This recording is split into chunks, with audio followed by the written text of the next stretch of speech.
Guitar tips for today. Meron tayong isang followers na ang pangalan ay Linggong Mavs. Ang sabi niya, any videos for knee pain and alternative solution para daw doon sa kanyang knee pain.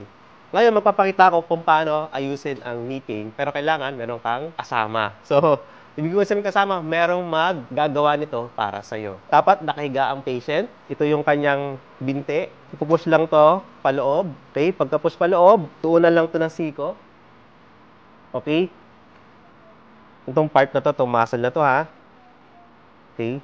Ang gagawin lang natin, ito twist ang kanyang binte paloob. May tinatawag ditong fibularis longus muscle, itong area na to. Or sa fibula part ng kanyang buto. Pupush lang natin siya gamit ang ating siko.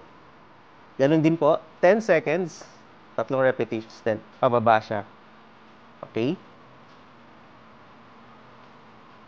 Ang isa naman, dito sa ibabaw. Sa ibabaw naman, hanapin mo yung rectus femoris muscle niya at doon mo siya i-press ng pagganito. Bakit ba nagkakaroon ng knee pain?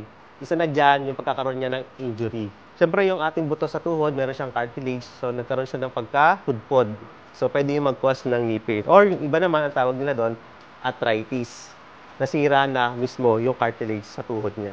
For more guitar contents, please follow for more.